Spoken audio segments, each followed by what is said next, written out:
বুবলি মাঝরাতে একবার উঠেছিল জল খেতে। তখনই দেখতে পায় ছেলেটাকে জানলার কাছে দাঁড়িয়ে আছে চুপ করে। বুক থেকে পেট পরিষ্কার দেখা যাচ্ছে, ঠিক যেন জানলার সামনে দিয়ে যেতে যেতে থেমে গেছে হঠাৎ করে।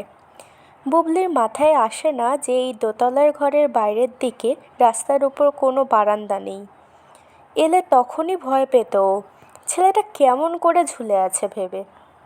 মুখের জলটুকু গিলে নিয়ে জিজ্ঞাসা করে, এই তুই কে রে? কী করছিস ওখানে এত রাতে? আমাকে ভয় দেখাতে এসেছিস তাই না? আমি কিন্তু খুব সাহসী, একদম ভয় পাই না। শিগগির পালা বলছি।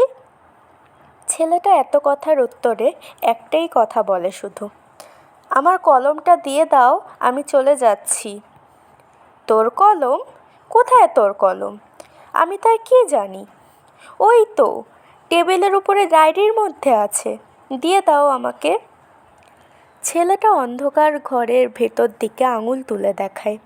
যে দিকটা ও দেখাচ্ছে সেখানে সত্যিই আছে টেবিল, আর টেবিলে রাখা ডায়েরির মধ্যে আছে সেই কলমটা। সুন্দর টুকটুকে লাল রঙের বডি, তাতে সোনালি রং লতা পাতার ডিজাইন। ঢাকনার উপর খোদাই করা রয়েছে বি অক্ষরটি। কাল খুব ভোরে বেরিয়ে দত্তপাড়ার দিঘির পাড় দিয়ে ব্যায়াম করে ফেরার সময় রাস্তার ধারে একটা ঝোপের পাশে এটা কুড়িয়ে পেয়েছে বুবলি। দেখতে খুব সুন্দর একটা কলম, কিন্তু সেখানেই শেষ নয়। এই কলমটার আরও কিছু বিশেষ গুণ আছে, আর কিছু কিছু এই দুদিনের মধ্যেই টের পেয়েছে সে। আজ খুলে যে কটা অঙ্ক ক্লাসের টাস্ক ছিল সবগুলো কিভাবে যেন কারেক্ট হয়ে গেল, যা কিনা কোনো দিনই হয় না। প্রথমে বুঝতে পারেনি বুবলি। তারপর যখন মাত্র 15 মিনিটের মধ্যে একটা রচনা লিখতে দিলেন বাংলা টিচার, বুবলি তো ধরেই নিয়েছিল যে পারবে না। স্বাধীনতা আন্দোলনে বিপ্লবীদের নাম, গুরুত্বপূর্ণ সাল, তারিখ, ঘটনা এগুলো মনে করতেই তো সারাদিন চলে যায়। তার উপর আবার মাত্র 15 মিনিটে গুছিয়ে লেখা। বাংলা লেখার তো স্পিডই নেই ওর, কিন্তু কলমটা খুলে খাতায় ছোঁয়ানো মাত্রই কী অদ্ভুতভাবে তত্তরিয়ে এগিয়ে চলল লেখা। ভূমিকা থেকে উপসংহার পর্যন্ত পুরো রচনাটা যখন লেখা হয়ে গেল, তখনও আরও 5 মিনিট আছে হাতে, এবং ক্লাসের কেউ শেষ করার আগেই বুবলি খাতা জমা দিয়ে দিল। এই রচনা লেখা থেকে ওর মনে একটু একটু সন্দেহ হতে শুরু করেছিল কলমটা সম্বন্ধে। কারণ আর কেউ বুঝুক বা না বুঝুক, ও নিজে তো জানে যে রচনাটা ও নিজে লেখেই নি। সমস্তটাই কলমের কারসাজি। তখন থেকে ও তককে তককে ছিল। বাড়ি এসেও নানাভাবে কলমটাকে পরীক্ষা করেছে। যেমন ছোটকার কাছে যেচে যেচে টাস্ক নিয়েছে লেখার জন্য। রাত্রে বাবা দোকানে হিসেব করার সময়ও না মেলা খরচপত্র চট করে মিলিয়ে দিয়েছে। নিজেও স্কুল ম্যাগাজিনের জন্য একটা গল্প লিখে ফেলেছে শোয়ার আগে। এই সবগুলো কাজই নির্ভুলভাবে হয়ে গিয়েছে খুব তাড়াতাড়ি। বাড়ির কেউ কিচ্ছু বোঝেনি, বুবলিও কাউকে কিছুই বলেনি। মুখ বুজে হজম করেছে ছোটকার প্রশংসা আর বাবার সাবাসি। বাইরে চুপচাপ থাকলেও বুবলি বুঝেই গেছে যে এটা জাদু কলম। ওর অনেক ভাগ্য যে এই জিনিসটা কুড়িয়ে পেয়েছে। দিদা বলে কুড়িয়ে পাওয়া জিনিস নিতে নেই, কাউকে দান করে দিতে হয়। অন্য কিছু হলে সেটাই করতো ও। কদিন আগেও তো রাস্তায় 10 টাকার নোট পেয়েছিল, সেটা তো খেদু বৈরাগীকে দিয়ে দিয়েছিল। কিন্তু এই কলমটা তো কাউকেই দেয়া চলবে না। কেউ কি করে বুঝবে এই কলমের মর্যাদা? যে কলম এত ভালো অঙ্ক, ইংরাজি, ইতিহাস, ভূগোল, বিজ্ঞান জানে, তাকে তো নিজের কাছেই রাখতে হবে। কাউকে যে আনন্দ করে দেখাবে সেটাও ঠিক হবে না বুবলি ভেবে নিয়েছে। কে কোথা থেকে কি করবে বা বলবে, হয়তো দেখা গেল কলমের জাদুটাই চলে গেল। সব দিক ভেবে চিনতে বুবলি শুধু নিজের জন্যই কলমটা যত্ন করে রাখবে ঠিক করেছে। কিন্তু এই মাঝরাত্রে কে একটা ছেলে এসে বলে কিনা কলমটা দাও। মামার বাড়ির মজা আর কি। মনে মনে বেশ রেগে যায় ও। 1 পা 2 পা করে এগিয়ে আসে জানলার কাছে। জানলার প্রায় 1 হাতের মধ্যে এসে গেছে। এবার তাকিয়ে দেখে কেউ নেই গ্রিলের ওপারে। ও মা, এই তো ছিল, কোথায় গেল? বুবলি বেশ অবাক হয়। ভালো করে ঘাড় ঘুরিয়ে ঘুরিয়ে ডাইনে বাঁয়ে মাথা বেঁকিয়ে কোথাও ছেলেটাকে দেখতে পায় না। তাহলে কি আমি কোনো স্বপ্ন দেখছিলাম? বিছানায় লম্বা হয়ে শুয়ে আবার নিজেকেই প্রশ্ন করে ও। দেয়াল ঘড়িতে এইমাত্র 4টে বাজলো। বাইরে আলো ফোটেনি এখনো। আর একটু পরে কুসুম গোলা রং লাগবে আকাশের গায়ে। 5টার সময় উঠে তৈরি হয়ে যেতে হবে ব্যায়ামের মাঠে। আর একটু ঘুমানোই যেত, কিন্তু ঘুম আর আসছেই না। এপাশ ওপাশ করে উঠেই পড়ে বুবলি। ঘরে আলো জ্বেলে টেবিলে বসে ডায়েরিটা টেনে নেয়। কাল যেটুকু লেখা হয়েছিল সেই জায়গাটা পড়ে। কলমটা চুপ করে দুটো পাতার মাঝখানে শুয়ে আছে। দেখে কেউ বলতেই পারবে না এটা বুবলির কলম নয়। এই টেবিলের খাতা, বই, কালার পেন্সিল, রবার যা কিছু আছে সবই বুবলির। এই কলমটাও। খুব ছোট থেকে দিনলিপি লেখা অভ্যাস করেছে ও। দাদু শিখিয়েছিল এই কাজটা। এখন দাদু আর নেই, কিন্তু এই অভ্যাসটা থেকেই গেছে। বুবলি ডায়েরির পাতা উল্টায়। কালকের আগের দিন অর্থাৎ পরশুদিন কলমটা পাওয়ার পরে নানা কথার পর লিখেছিল, আজ একটা সুন্দর কলম কুড়িয়ে পেলাম, কাকে যে দেবো বোঝা যাচ্ছে না, আজ থেকে ওটা আমার। ও মা, এ কি! বুবলি অবাক হয়ে দেখে আমার শব্দটা হিজিবিজি করে কেউ কেটে দিয়েছে। কে এই কাজটা করতে পারে? কেউ বুবলির জিনিসপত্রে হাত দেওয়াটা দূর, ঘরেই ঢোকে না। বাড়িতে আর কেউ ছোট নেই বলে ও নিজেও কিছুটা বড়দের মতোই গম্ভীর গম্ভীর। হাবে ভাবে স্বভাবে নিজেরই অজান্তে বাড়ির বড়দের অনুকরণ করে ফেলে। তাই ওর ঘর, জিনিসপত্র সব আলাদা। এবছর ক্লাস 7 হলো, আর মাত্র 3 বছর, তারপরেই মাধ্যমিক। বুবলি মনে মনে ভাবে যে এখন থেকেই খুব ভালো পড়াশুনো করতে হবে, কিন্তু ভাবা এক আর সেটা কাজে করা আর এক।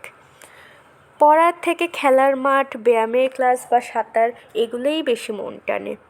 বাড়িতে কেউ ওকে বকে না কখনো, কারণ এত কিছু করেও এ পর্যন্ত বুবলি মোটামুটি ভালোই রেজাল্ট করেছে।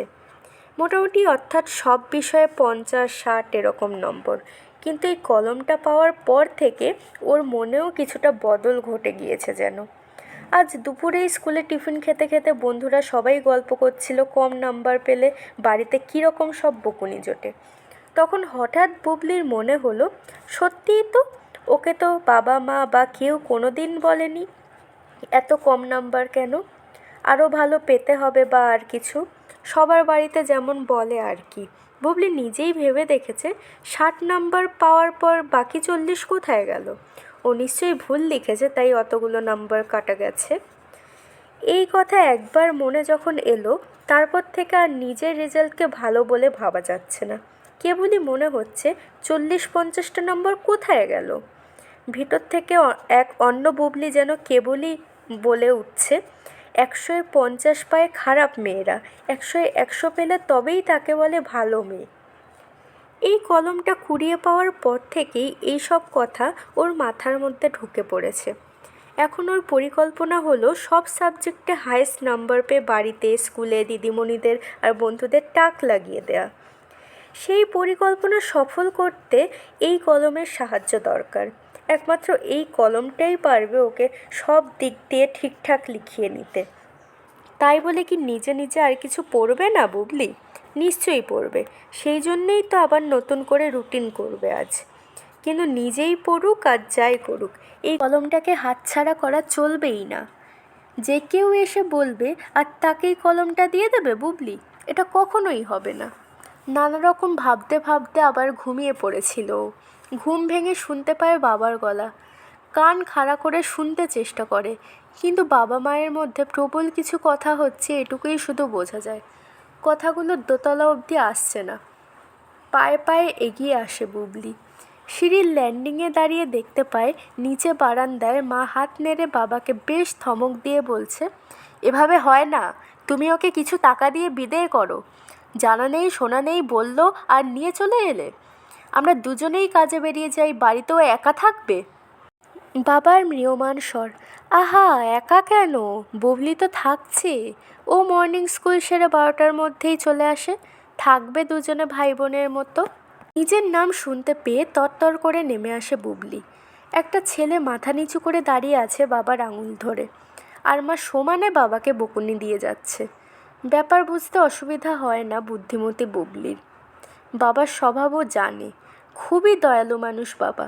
এই ছেলেটা নিশ্চয়ই বাবার কাছে এসে কেঁদে পড়েছে, আর বাবাও তাকে নিয়ে শটান বাড়িতে হাজির। বুবলিকে দেখতে পেয়ে বাবা একটু ভরসা পায়, বলে, কী রে, তুই আর বিট্টু দুপুরবেলাটুকু থাকতে পারবি না একসাথে? মাত্র কদিনের জন্যে তো, তার মধ্যে ওকে আমি দিয়ে আসবো রানাঘাট, ওখানে ওর বাড়ি বলছে। হারিয়ে গিয়ে রাস্তায় বসে কান্নাকাটি করছিল ছেলেটা। সবাই বলল আমাকেই নিয়ে আসতে। খোঁজ খবর করা শুরু করবে পাড়ার ছেলেরা, পুলিশেও জানানো হবে। 3-4 দিনের ব্যাপার। বুবলির কাছে পুরোটা পরিষ্কার হয়ে যায়। বাবা রাস্তা থেকে একটা হারিয়ে যাওয়া ছেলেকে বাড়ি নিয়ে এসেছে, আর মা প্রচণ্ড আপত্তি করছে অচেনা ছেলেটাকে থাকতে দিতে। দুজনেই ওর মুখের দিকে তাকিয়ে আছে উত্তরের আশায়। বুবলি বুঝতে পারে এখানে ওর ভোটটা খুবই ইম্পর্টেন্ট, ও যার দিকে ঝুঁকবে সেটাই হবে। ছেলেটা কেমন ঘাড় গুঁজে দাঁড়িয়ে আছে, মাথাটা বুকের উপর আটকানো যেন। বুবলি ওর কাঁধে হাত দিয়ে ডাকে, এই তোর নাম বিট্টু? দেখি মুখ তোল, এত ভয় পাওয়ার কিছু নেই, আমরা কেউ বাঘ ভাল্লুক না। বাড়ি ঢুকতেই তোর মাজা শুরু করেছে, বেচারা ঘাবড়ে যাবে না তো কি? আচ্ছা তোমরা ঝগড়া করো না তো সকালবেলায়, আজ তো আমাদের সবারই ছুটি, আজকে তো থাক, তারপর না হয় দেখা যাবে। মা এমনিতে ঠিকই বলেছে, সত্যিই তো, আমি আর বিট্টু দুজন ছোট ছোট ছেলে মেয়ে কি একা একা বাড়িতে থাকতে পারবো? দেখি কি করা যায়। মায়ের দিকে তাকিয়ে কথাগুলো বলে বুবলি। কোনো দিক থেকে একটু সাপোর্ট না পেলে মা এখনই পত্রপাঠ ছেলেটাকে বের করে দেবে। আর বেচারা কোথায়ই বা যাবে এখন? পাড়ার কাকুরা যতক্ষণ না কিছু একটা ব্যবস্থা করছে, ও এখানে থাকলে ক্ষতি কি? শুধু মাকে একটু ম্যানেজ করতে হবে, সেটার জন্য কিছুটা সময় দরকার। বুবলি চট করে ভেবে নেয় পুরোটা। আর বাবা তো মেয়ের কথা শুনে নিশ্চিন্ত হয়েই গেল। কিছু খেতে দাও গো, তারপর একবার বাজারটা ঘুরে আসি, রবিবারের দুপুরে একটু মাংস তো খেতে হবে। বলতে বলতে গিয়ে বারান্দার লম্বা সোফাটায় খবরের কাগজ হাতে নিয়ে গা ঢেলে দেয় বাবা। মা বোধহয় আর রেগে নেই, মেয়ের কথা মেনেই নিয়েছে। একটু পরেই এসে যায় গামলা ভরা লুচি আলুর তরকারি। এত সব কথাবার্তার মধ্যে লুচিগুলো একটু ঠান্ডা হয়ে গেছে, তাতে কি? বুবলি এক ছুতে মুখ ধুয়ে এসে বসে পড়ে টেবিলে। ছেলেটা তখনও একভাবেই দাঁড়িয়ে আছে। ওই ছেলেটা, এদিকে আয়, খাবি আয়, বুবলি ডাকে। আহ, ছেলেটা আবার কি? বললাম না ওর নাম বিট্টু। এই যে বাবা বিট্টু, খাবি আয় বাবা।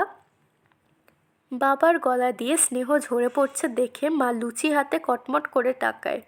হাসি চেপে বুবলি বলে, বিট্টু আবার কি, ওর নাম হোক বিটুয়েলভ। 12 বছর বয়স তো হবে নিশ্চয়ই। কী রে?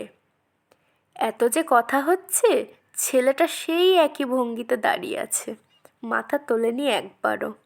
এবার মা ওকে হাত ধরে নিয়ে আসে টেবিলের সামনে। এতক্ষণ বাবাকে এত যে বকাঝকা করলো, আর মাকে দেখে বোঝা যায় না। এই বিট্টু নাকি বি12? আয় খাবি আয়, তাকায় এদিকে।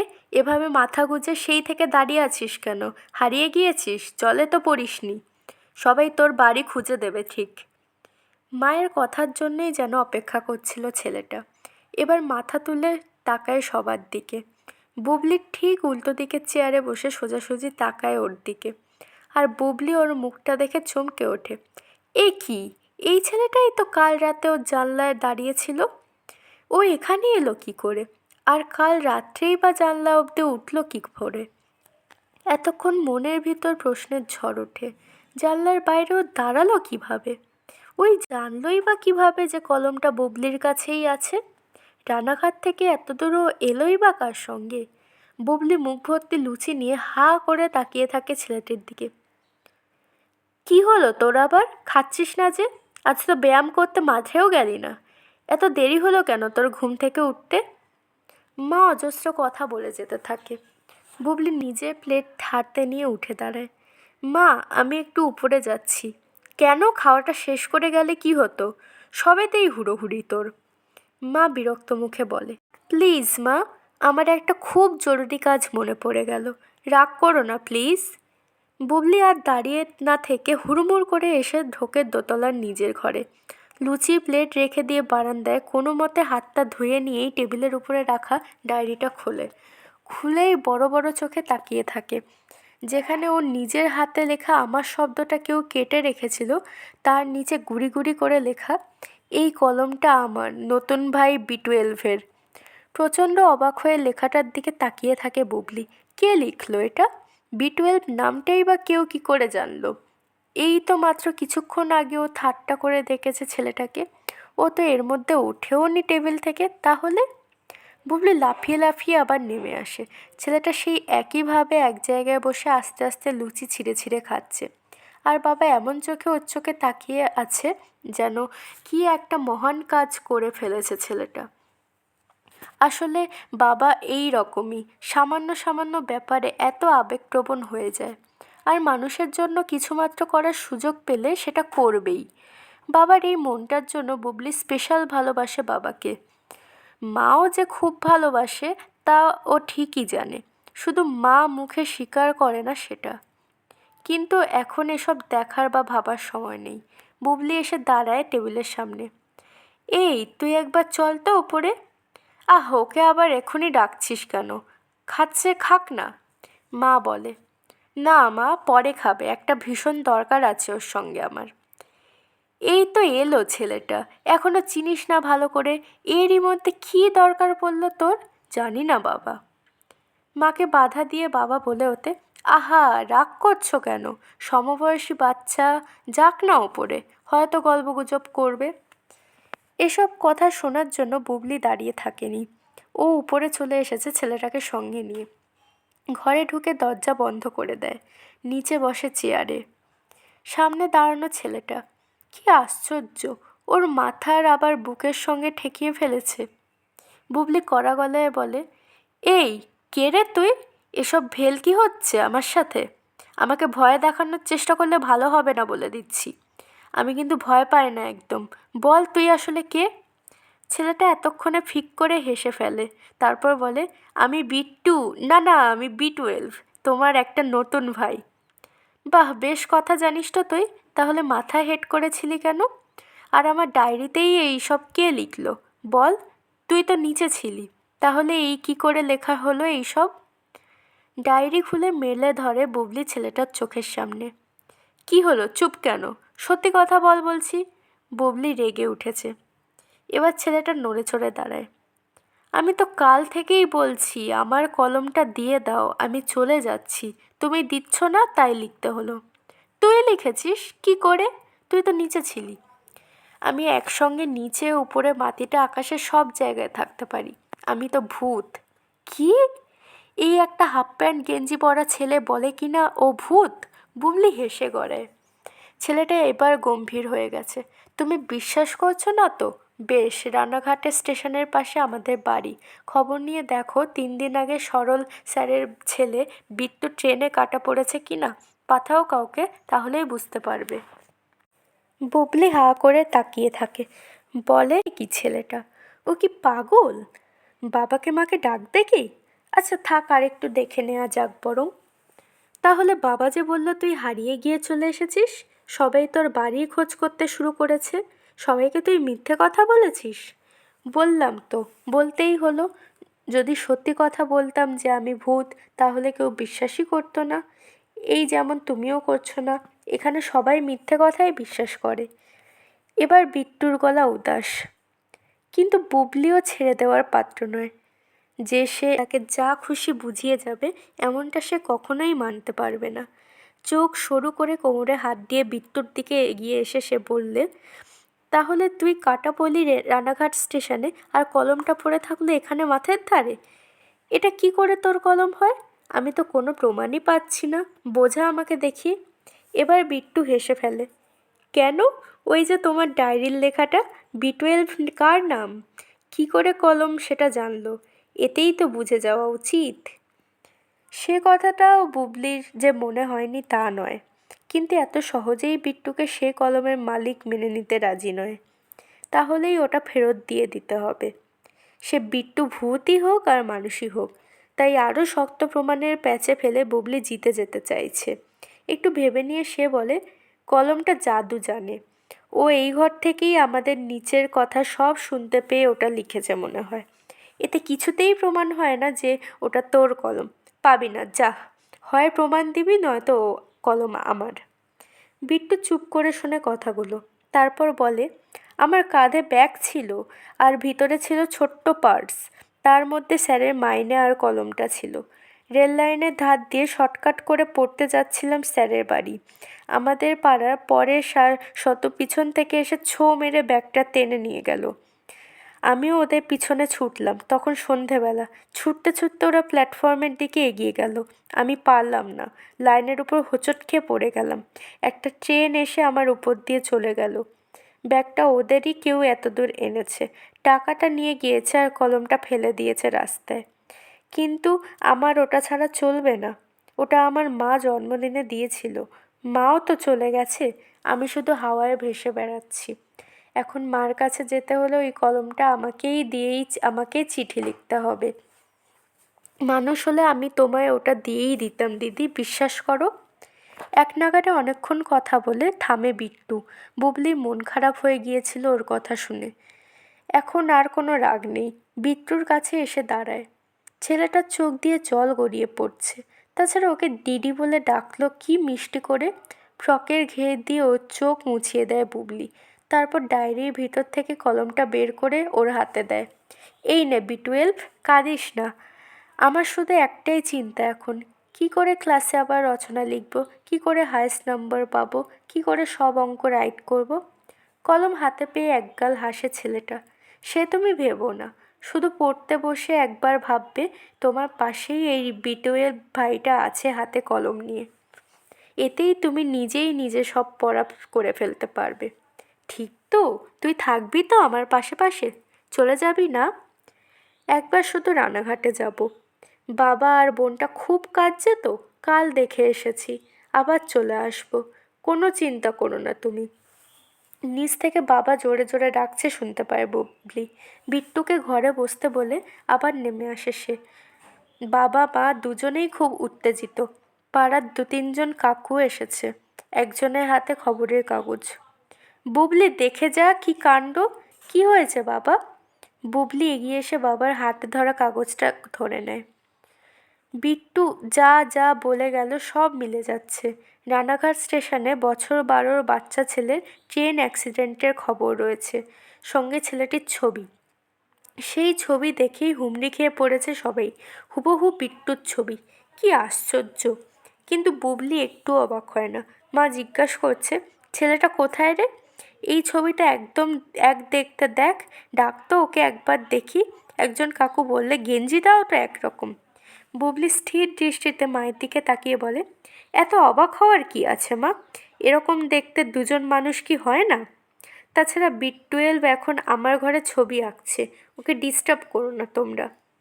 সবার চোখের উপর দিয়ে ধীরে ধীরে পা ফেলে আবার দোতলার দিকে এগিয়ে যায় বুবলি।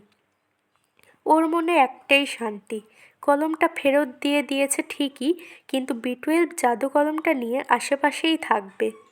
তাহলে একবার নিজে হায়েস্ট নাম্বার পাওয়ার চেষ্টা করাই যায়। শেষ হলো জাদু কলম।